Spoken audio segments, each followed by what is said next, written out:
So congratulations on the win again today. Can I give you an assessment of that performance? Yeah, I thought again our bowlers was exceptional to bowl a team out like the Vipers, get them all out inside 20 overs and keep them under 120. I think was a brilliant effort. Again, probably a little bit scratchy with the bat, but we got over the line like we have done all season, trying to find a way to win and to win games of cricket and close games. I think it's really good signs for us at the moment with the Blaze.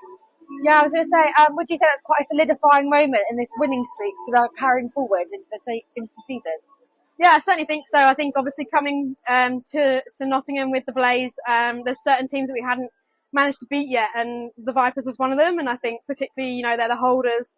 They've got a very rich history in both competitions. So to finally kind of, get over the line against them, and I think that's building that belief, both, on and off the field, and different people keep stepping up every single game and finding ways to win. So, it's really important. It's great that we've had this unbeaten streak, and, going into June unbeaten. I think no one would have guessed that was going to happen this season. So, it's brilliant stuff to kind of come over a really good team like the Vipers.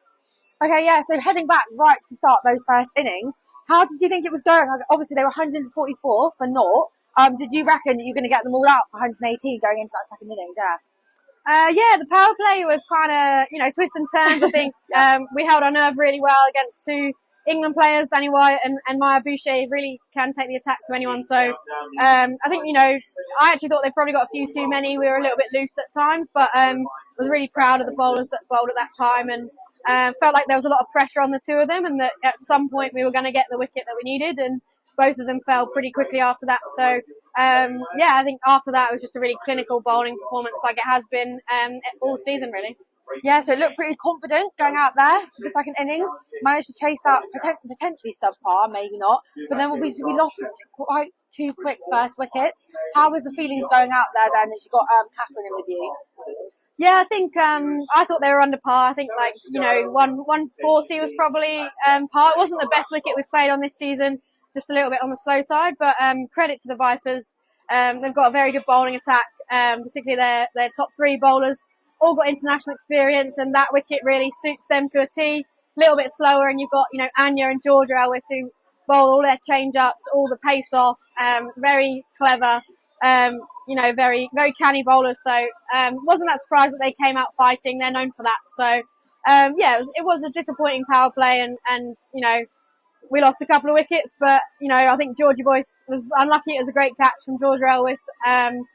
Just to build a couple of partnerships, both with Catherine Bryce and then for me, Sarah Bryce, has really changed the momentum for us, and that innings has won us the game at the end of the day. I think it was great to see them performing in the middle order. Yeah, I was going to say, you kind of answered my next question. So you and Catherine were out there. I think it was the 12th over. It just started to creep up that run rate, but you managed to hold it down. Was there a conversation in there that kind of changed the pace of the game a bit? Yeah, I mean, I think at one point it nearly got to 8 and over, and I knew that was going to be very difficult for people coming in.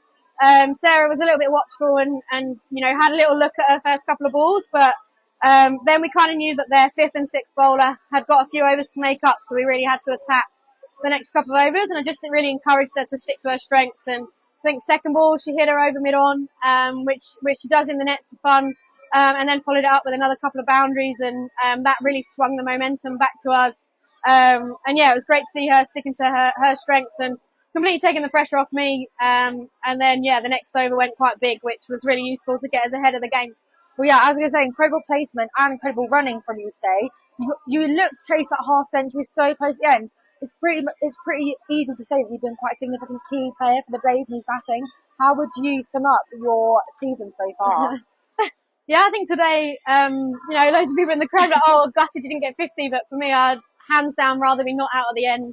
And getting the win on the board for me is the big one. And that was a tough innings. I think that's one of my best innings in a T20 chase ever. I really felt the pressure at one point, and I was like, I need to hit a boundary. I need to get on with it.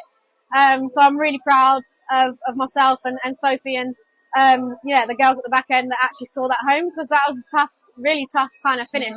I'm just really enjoying my time at the Blaze. I feel like most of the time I can go out there and just play with freedom and really try and take it on, and today was slightly different. I'm happy with how things are going, and enjoying being at the top of the order.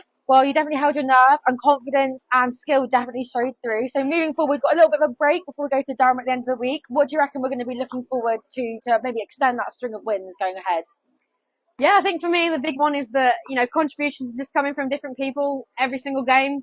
You know, we're missing Nat Silverbrunt, who got 96 last game. Yeah. We're missing Sarah Glenn, pulled out in the warm-up, who's bowled so many crucial overs and batted really well for us. So, you know, Sophie Monroe came in, knocked the runs off and got a couple of wickets.